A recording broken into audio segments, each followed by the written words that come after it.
Hello बच्चों, आपका स्वागत है मेरे चैनल केमिस्ट्री अड्डा में। बेटा हम लोग डिस्कस करने आज जा रहे हैं प्रीवियस ईयर क्वेश्चन जो पूछे गए पीजीटी और जीआईसी में इक्विलिब्रियम चैप्टर से, क्योंकि हमने इक्विलिब्रियम चैप्टर कंप्लीट कर लिया। उसका थ्योरी पोर्शन पूरा 9 लेक्चर्स में हमने कंप्लीट कर लिया है। यदि आप मेरा वीडियो पहली बार देख रहे हो तो पहले आप उन वीडियो लेक्चर्स को देखें ताकि आपको कॉन्सेप्ट समझ में आ जाए, फिर क्वेश्चन देखें। ओके, स्टार्ट करते हैं। पहला क्वेश्चन बेटा हमारा क्या है? When sulphur in the form of S8 is heated at 900 Kelvin, the initial pressure of 1 atm fall by 29% at equilibrium due to conversion of S8 to S2 for the reaction S8 converted to S2 में। इसके लिए आपको equilibrium constant बताना है। क्या बताना है? Equilibrium constant बताना है। तो देखिए पहले रिएक्शन लिखिए क्या है बेटा, आपका S8 से कन्वर्ट हो रहा है S2 में, तो 4 S2 में कन्वर्ट होगा। एक बार पहले सेक्शन में जबकि हम बात करें एट इनिशियल में 1 था तो 0 था, और फिर एट इक्विलिब्रियम ये क्या होगा? ये 1 माइनस 0.29 होगा। 29 है ना, 29, और ये क्या होगा? 4 इंटू 0.29 करीब ऐसे घटा दीजिए, ये आपका हो जाएगा 0.71 एटीएम।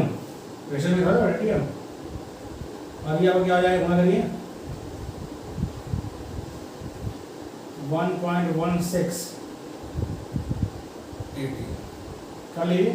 936 की 6 हाथ से लगा 4, 4 दूनी 8, 8 3 11, 1.16 हुआ। ये बेटा आपका हो गया प्रेशर।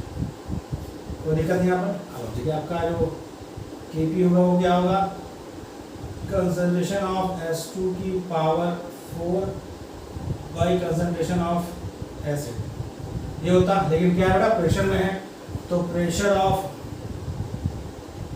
S2 की power 4 by pressure of S8।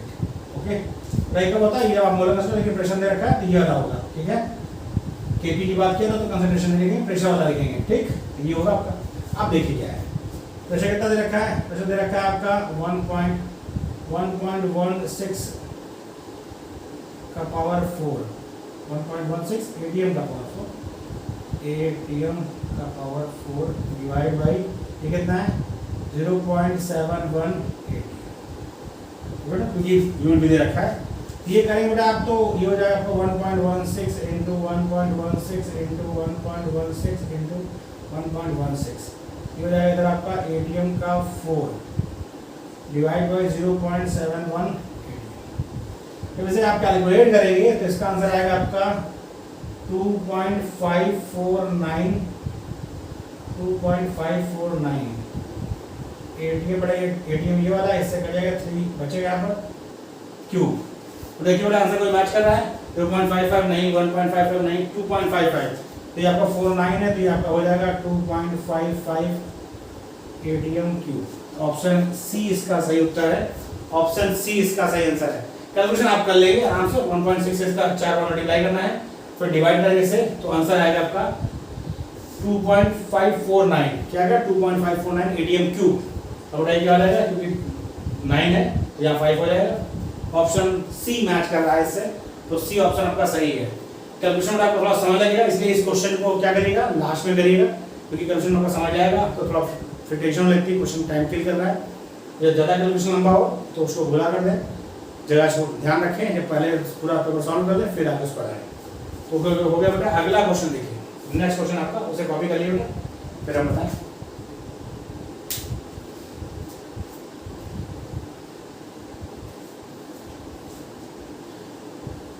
Copy कर लो ऑप्शन। हो गया क्वेश्चन। ये पहला क्वेश्चन था हमारा, फर्स्ट क्वेश्चन फर्स्ट था हमारा।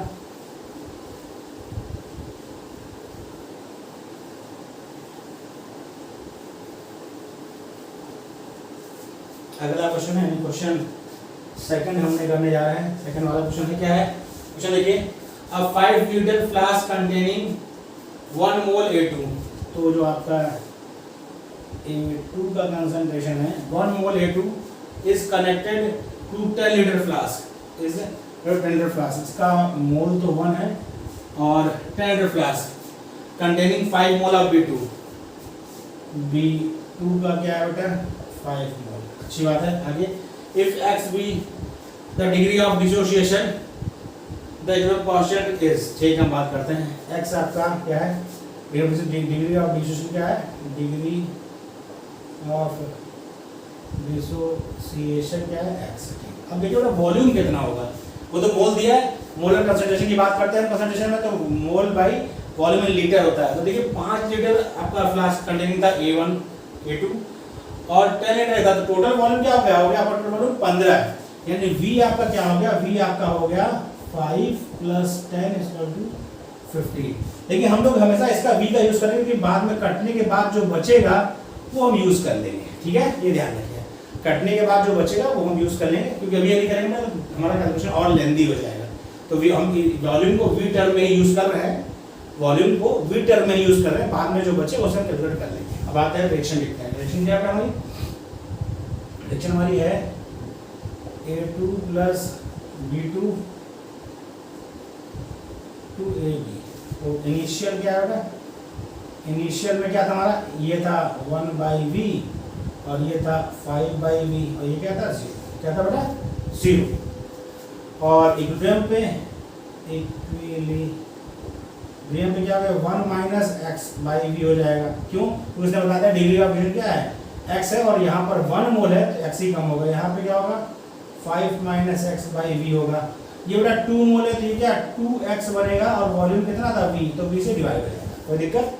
बट ये मोल 2x मोल बनेगा क्योंकि उसने बताया डिग्री ऑफ फ्रीडम x है, तो क्योंकि बेटा 2 मोल यहाँ पर 2AB है तो 2x लिखा रहेगा, यदि AB होता तो x लिखा रहता, क्योंकि 2AB है 2x लिखा रहेगा। V क्यों डिवाइड किया, क्योंकि मोल बाय वॉल्यूम मोलरिटी होता है, मोलरिटी है वो यूज करते हैं, हमने V क्यों यूज किया, क्योंकि जब 15 से डिवाइड कर लेंगे तो हमारा कैलकुलेशन और लंबा होता जाएगा, और इसलिए क्या करते हैं पहले V टर्म यूज करते हैं, बाद में जैसा हमारा आंसर हो उस ऑप्शन से यूज कर लेंगे। अब देखिए इसका एक क्वेश्चन क्या होगा, इसका Kc की बात करें तो कंसंट्रेशन ऑफ AB का उसका बाय प्रोडक्ट का कंसंट्रेशन डिवाइड बाय रिएक्टेंट का कंसंट्रेशन, यही ना होता है।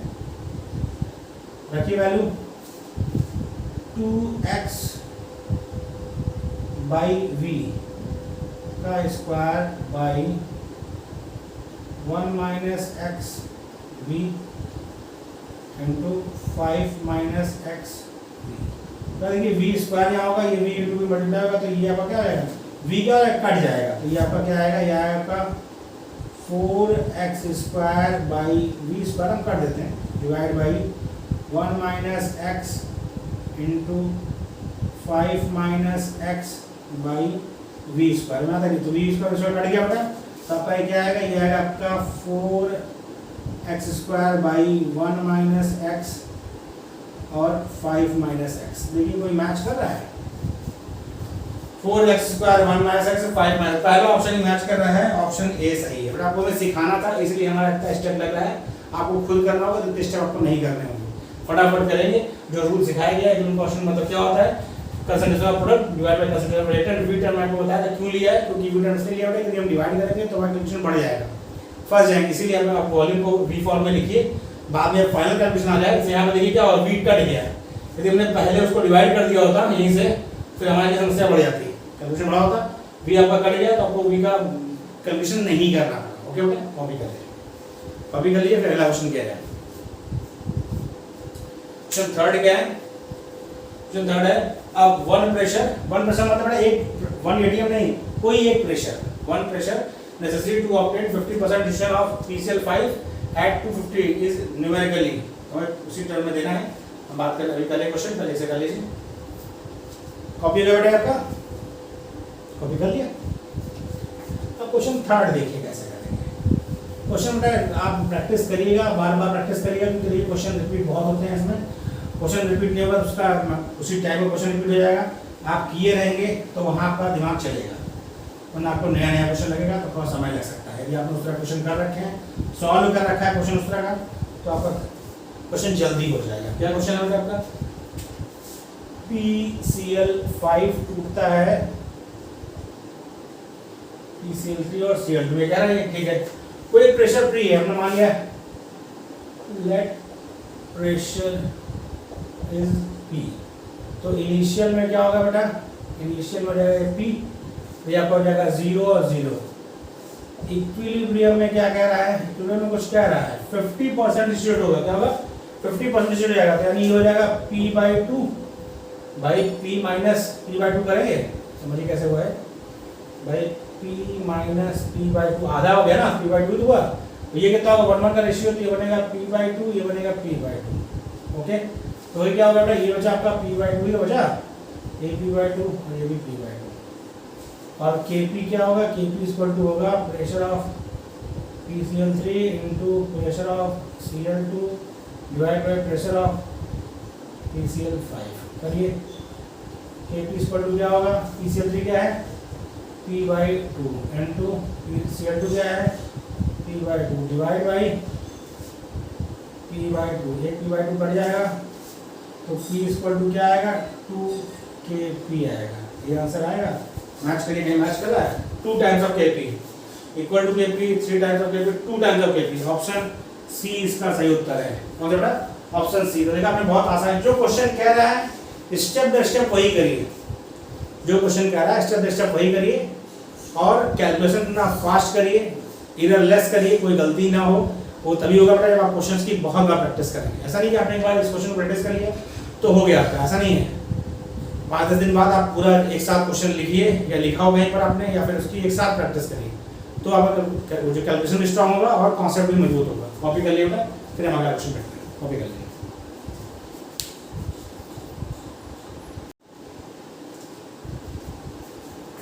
आप जो क्वेश्चन 3 तक हम डिस्कस कर लिए, क्वेश्चन नंबर 4 की बात करते हैं। क्या क्वेश्चन है, क्वेश्चन है mathematical expression of Oswald law. Oswald law का मैथमेटिकल एक्सप्रेशन बेटा हम लोग पढ़ रहे थे, आने टू स्टार्ट किया, तभी आपको हमने ओस्वाल्ड लॉ का एक्सप्रेशन लिखवाया था और बोला था कि ये एक्सप्रेशन याद रखिए। डायरेक्ट एक्सप्रेशन पूछा जाता है, और देखिए 2004 और 2009 दो बार क्वेश्चन रिपीट हो चुका है। 2004 में पूछा गया, फिर उसका 2009 में पूछा गया, और आपको बताया था क्या था उसका, वो तो आपको यदि हम बात करें, हम यहाँ कर दे रहे हैं, ए बी यदि हो रहा है आपका तो a प्लस b माइनस, किसी पोटेंशियल का था। इनिशियल में आपका ये c होगा तो ये 0 होगा, 0 होगा, और ये एट इक्विलिब्रियम ये c माइनस c अल्फा, ऐसा कहें तो c1 माइनस अल्फा होगा, तो ये होगा c अल्फा, क्यों होगा, क्योंकि 1 मोल है, जितना इससे घटेगा उतना ये बनेगा ना बेटा, भाई जितना a b से कम होगा 1 मोल का रिलेशन है तो उतना ही बनेगा। तो इसका equivalent constant k equal to क्या होगा, c alpha into c alpha by c minus c into 1 minus alpha, ये होगा, एक c कट जाएगा, तो ये आपका c alpha square 1 minus alpha क्या होगा, k equal to constant equal to क्या होगा, c alpha square by 1 minus alpha. देखिए k equal to c alpha square by 1 minus alpha, पहला ऑप्शन ही सही है। मैंने आपको उसी समय कहा था कि ये आपको इसको याद रखना है, क्योंकि डायरेक्टली पूछा जाता है कई बार। ओस्वाल्ड लॉ बताइए, ओस्वाल्ड सॉल्यूशन का ओस्वाल्ड लॉ बताइए, तो ये आपका c alpha square by 1 minus alpha electrolytes के लिए है। वीक इलेक्ट्रोलाइट होगा तो अल्फा बहुत स्मॉल होगा, तो यहाँ पे 1 हो जाएगा, तो k equal to c alpha, weak electrolyte के लिए k equal to c alpha square हो जाएगा। क्या होगा, कॉपी कर लीजिए। अगला क्वेश्चन क्या होगा, अगला क्वेश्चन भी याद करने वाला है। मैंने बता दिया एक्सप्रेशन आपको याद रखना है। क्लैसियस क्लेपेरॉन इक्वेशन आपको बताया था, मैंने आपको वहाँ पर डिवाइड किया था। देखिए क्लैसियस क्लेपेरॉन इक्वेशन आपको ध्यान रखना है, बहुत इंपॉर्टेंट है। और उसमें क्या है, अक्सर क्लैसियस का आपको क्लेपेरॉन पूछ लेता है, तो क्लैसियस क्लेपेरॉन इक्वेशन आपको पूछा गया है। पहला ऑप्शन है dp by dt equal to delta h by t v2 minus v1, ये आपको ध्यान रखना है, खूब पूछा जाता है, धुआंधार, कई बार पूछा गया है। अभी आपको इसी का क्वेश्चन और कराएंगे, दूसरे फॉर्म में पूछा गया है। तो क्लैसियस क्लेपेरॉन इक्वेशन है, क्या है, dp by dt delta h by t v2 minus v1, ये ध्यान रखना आपको, dp by dt delta h by t v2 minus v1 के लिए है ये। ओके बेटा, अगला क्वेश्चन क्या है, नेक्स्ट क्वेश्चन आपका है, if the value of Kp is x for the reaction A plus B is equal to AB, ठीक है। इस रिएक्शन के लिए आपका दे रखा है, मैं ऐसे कर दूं, A plus B AB है, इसके लिए K की वैल्यू है x, Kp की वैल्यू क्या दिया है, Kp दिया है, Kp दिया है, Kp की वैल्यू x है, ठीक है, अच्छी बात है। और इसका इक्वेशन में इसमें देखिए क्या, इसने फिर 2 से मल्टीप्लाई कर दिया, और 2a प्लस 2b 2ab के लिए Kp का मान पूछ रखा है। तो आपको बताया था बेटा मैंने, जब हम लोग वेरिएशन पढ़ रहे थे तो बताया था आपको कि रिएक्शन में जितने का मल्टीप्लाई होगा, दूसरी रिएक्शन में इतने का मल्टीप्लाई करेंगे उतना ही इक्विवेलेंट कांस्टेंट की में पावर हो जाएगी। तो यहाँ ये क्या है, यहाँ पे आपने मल्टीप्लाई किया है, इसको Kp डैश कर दें। यहाँ पे क्या, इस रिएक्शन में क्या रिलेशन है, 2 से मल्टीप्लाई हुआ, 2 से मल्टीप्लाई हुआ, तो इसका जो इक्विवेलेंट कांस्टेंट होगा Kp डैश, वो क्या होगा, पहले वाले का क्या आएगा 2 से मल्टीप्लाई हो तो वो चलाएगा पावर में, कहाँ पावर में। यदि यही इसको हाफ से मल्टीप्लाई करते तो पावर हाफ हो जाता, 3 से मल्टीप्लाई करते तो पावर 3 हो जाता, 4 से मल्टीप्लाई करते तो पावर 4 हो जाता। जितने से मल्टीप्लाई होगा जिस रिएक्शन में उसका उतना ही पावर में चलाएगा, एकदम कांस्टेंट है, एकदम कांस्टेंट है क्योंकि 2 से मल्टीप्लाई किया था तो पावर 2 हो गया। देखिए ऑप्शन कोई मैच कर रहा है, ऑप्शन सी मैच कर रहा है, ऑप्शन सी सही उत्तर है। इस वाले का ऑप्शन ए, इस वाले का ऑप्शन है इसका सी। अब देखा बहुत आसानी से क्वेश्चन कर सकते हैं, कॉपी कर लिए बेटा, फिर अगला क्वेश्चन करते हैं, कॉपी करिए।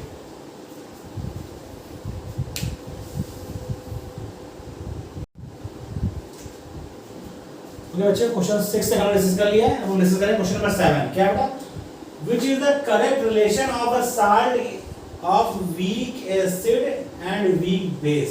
तो बेटा अब आपको साल्ट हाइड्रोलिसिस पढ़ा रहे थे तो अपने आपसे कहा था कि स्ट्रॉन्ग एसिड स्ट्रॉन्ग बेस का जो साल्ट होता है उसकी हाइड्रोलिसिस नहीं होती है, उसका पीएच 7 होता है। इसके अलावा वीक एसिड स्ट्रॉन्ग बेस का salt, strong acid weak base का साल्ट और वीक एसिड वीक बेस के साल्ट के हाइड्रोलिसिस के तीन इक्वेशन हमने बताए थे, वो कहा था तीनों याद रखना है क्योंकि डायरेक्ट इक्वेशन पूछी जाती है। देखिए डायरेक्ट इक्वेशन में पूछ लिया, यह क्वेश्चन पीटी 2013 का है। वीक एसिड वीक बेस के लिए पूछा था व्हिच रिलेशन इज करेक्ट। तो आपको बताया मैंने वीक एसिड वीक बेस का क्या था, KH इक्वल टू क्या होता है KW/Ka * Kb, यह रिलेशन बताया था।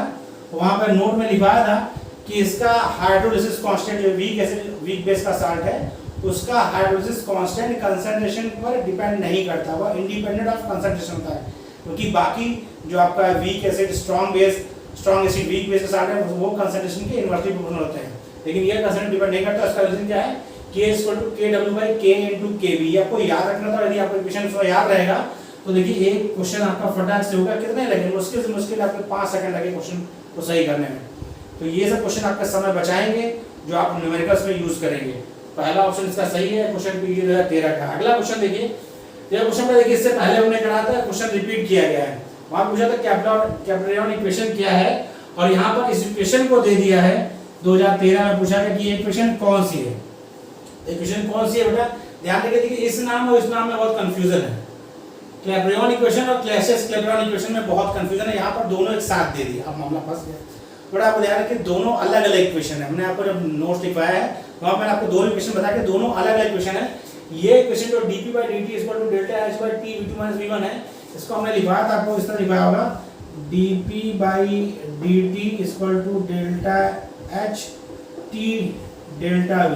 ΔV का मतलब क्या हुआ बेटा v2 - v1, ΔV का मतलब क्या हुआ v2 - v1। ये क्या हुआ ΔV होता है v2 - v1। तो ये कौन सी इक्वेशन है, क्लैपेरॉन इक्वेशन। कौन सी है, क्लैपेरॉन इक्वेशन है। तो आपको ये इक्वेशन यदि याद होगी क्वेश्चन हो जाएगा, कंफ्यूजन मत होइएगा, ये दोनों अलग अलग इक्वेशन है। ये फिलहाल इक्वेशन में क्या है dp/dt = ΔH/T v2 - v1 या dp/dt = ΔH/T ΔV। ΔV क्या होता है v2 - v1 होता है, वॉल्यूम चेंज, फाइनल मास इनिशियल। तो ये इक्वेशन आपकी कौन सी इक्वेशन, क्लैपेरॉन इक्वेशन। आपको ऑप्शन याद होती है तो फटाक से क्वेश्चन हो गया ये भी। अगला क्वेश्चन देखिए, for N2 + 3H2 2NH3 heat, इसमें आपको Kp कैसे रिलेशन बताना है और आपको हमने Kp कैसे रिलेशन का फार्मूला दे रखा था, क्या था बेटा Kp = Kc * RT ΔNg। ठीक है, ΔNg क्या है बेटा, ΔNg आपका है number of moles of gaseous products, number of moles of gaseous product minus number of moles of gaseous reactants. ये बहुत ध्यान रखना आपको, सिर्फ गैसियस प्रोडक्ट और रिएक्टेंट से मतलब है, बाकी सॉलिड लिक्विड वाले से तो कोई लेन देन नहीं है। तो गैसियस प्रोडक्ट देखिए कितना है इसमें होता है, ये गैसेस में होता है, माइनस गैस है 2 माइनस रिएक्टेंट कितना है बेटा, रिएक्टेंट आपका 4 मोल है, 3 ये 1 ये 4, तो आपका हो गया 2 - 4 मतलब -2। तो ये क्या आएगा Kp = आएगा Kc RT की पावर -2। देखिए कोई मैच कर रहा है, पहला दूसरा नहीं, तीसरा देखिए Kp = Kc RT की पावर -2। तो आपने देखा, आपको यह फार्मूला सिर्फ याद था, आपने क्वेश्चन कर लिया। तो फिजिकल में आपको ये ध्यान रखना है, फार्मूला थ्योरी सब अच्छे से तैयार रखना है, क्वेश्चन की प्रैक्टिस करना है। क्वेश्चन होते जाएंगे बहुत आसानी से, कोई फिजिकल से डरने की जरूरत नहीं है। आपने देखा और हम लोगों ने जितने क्वेश्चन डिस्कस किया, ऐसा कोई क्वेश्चन नहीं था जिसमें आपको बहुत ज़्यादा कैलकुलेशन एक आध होते हैं, मान लो 120 क्वेश्चन पूछेंगे उसमें एक आध दो क्वेश्चन होगा इसमें कैलकुलेशन बहुत ज़्यादा होगा, बट मैंने पहले कहा उसको गोला लगाइए और आगे बढ़ जाइए। ऐसा ना हो कि उस क्वेश्चन को करने के चक्कर में आप 5-6 क्वेश्चन का समय गंवा दें और बाद में आपके पास समय कम पड़ जाए। सब क्वेश्चन हो जाएगा, मान लो क्वेश्चन आप नहीं भी कर पाते हैं, कोई बड़ा आपका नुकसान नहीं होगा, आपका एक क्वेश्चन गया, लेकिन उसको करने के चक्कर में आपने 5-6 क्वेश्चन का समय गंवा दिया तो आपका 5-6 क्वेश्चन का नुकसान होगा। इसलिए ध्यान रखिए, थोड़ा एग्जाम स्ट्रेटजी भी होती है, उसे भी फॉलो करना होता है। इसे कॉपी करिए, फिर हम लोग क्वेश्चन करते हैं। कॉपी कर लीजिए।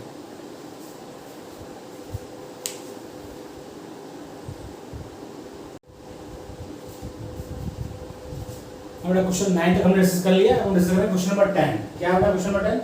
The value of Kc for the reaction cis C2H2Cl2 to trans C2H2Cl2 is 0.608. What will be the value of trans C2H2Cl2 से cis Cl2? मतलब रिवर्स कर दिया रिएक्शन को।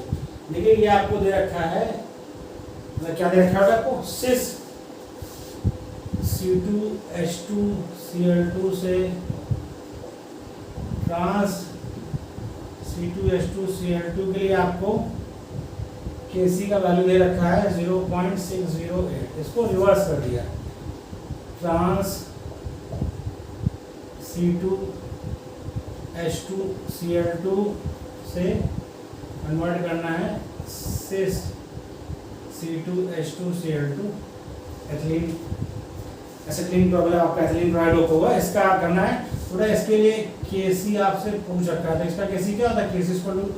Kc डैश कर दिया हमने, क्या होगा? ये होगा, इसका अगर रिएक्शन रिवर्स हो गई तो ये 1 हो जाएगा, 1 Kc, मतलब 1 0.608, मतलब 1100 608 Kc हो गया। इसको डिवाइड करिए, डिवाइड करेंगे आप तो देख लेते पहले हम 1608, एक बार जाएगा 608 होगा, कितना बचे बेटा? देखिए 2, यहाँ बचेगा आपका 9 और इधर 3, पॉइंट लगेगा 0 आएगा।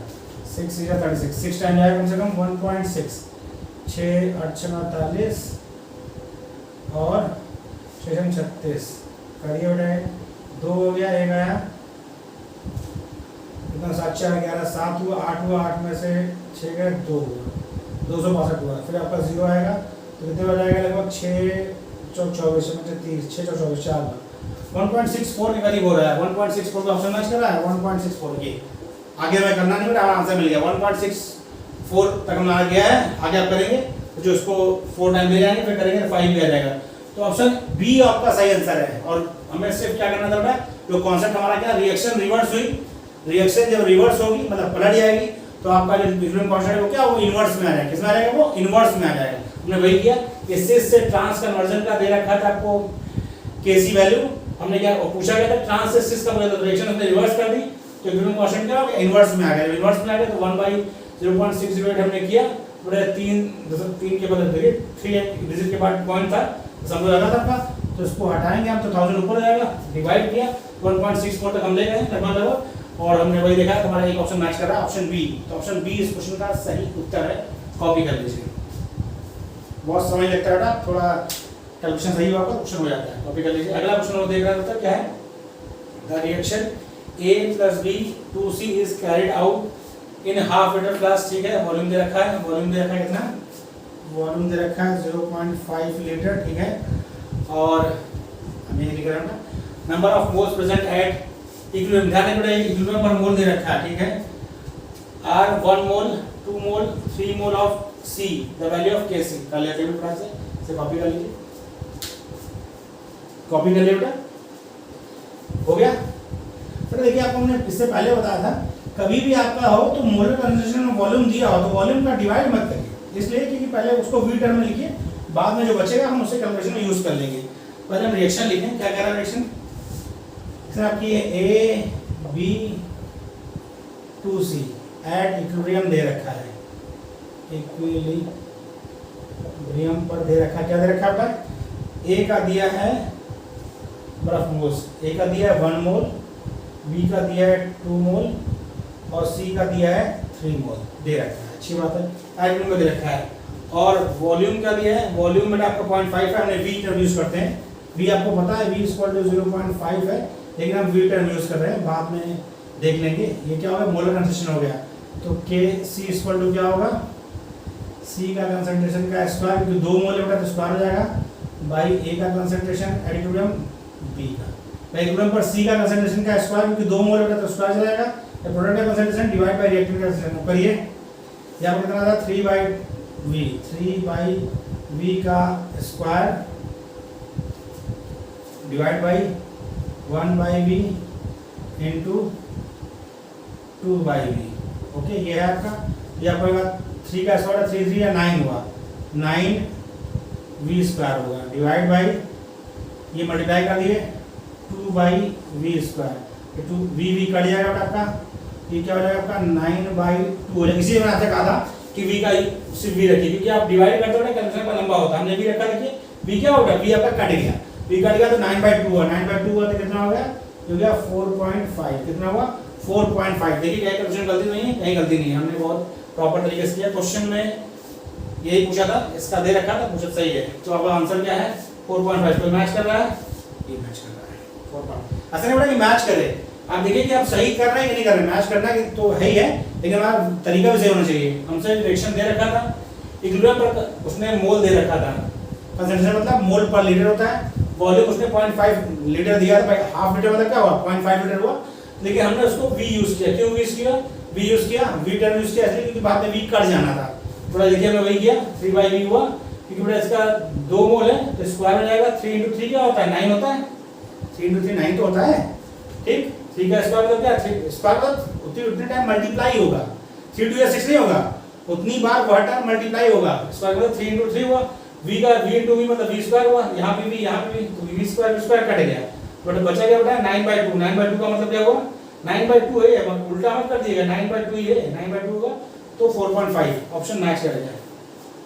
अगला क्वेश्चन देखिए, क्वेश्चन क्या है, the pH of a solution obtain on hydrolysis of a salt of weak acid weak base. देखिए बेटा आपको हमने नोट में चीज लिखवाई है, weak acid weak base is 7, यानी न्यूट्रल है। न्यूट्रल कब होगा, आपको हमने कंडीशन बता रखी थी कि वीक एसिड वीक बेस का जो सॉल्ट होगा उसका जो हाइड्रोलिसिस कराएंगे उसका सॉल्यूशन न्यूट्रल तब होगा जब pKa = pKb हो। क्या हो, pKa = pKb होगा, तभी आपका सॉल्यूशन न्यूट्रल होगा। तो देखिए कोई दिख रहा है, इक्वल टू ऑप्शन सी।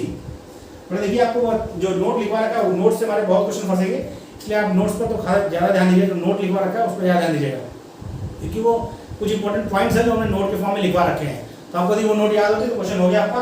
जैसे 2017 क्वेश्चन है, 5 सेकंड मिलेगा इस क्वेश्चन करने में। क्वेश्चन पढ़ा आपने, पढ़ने के बाद फटाक से आपने आंसर लगा दिया, तो इसी हिसाब से हमारा ये पार्ट कंप्लीट हो रहा है। हमने इसमें 12 क्वेश्चन डिस्कस किए हैं, हमारा नेक्स्ट पार्ट जो होगा उसमें हम और क्वेश्चन डिस्कस करेंगे। आपको वीडियो कैसा लगा कमेंट बॉक्स में मैसेज करें और ज़्यादा से ज़्यादा लाइक और शेयर करें। Thank you.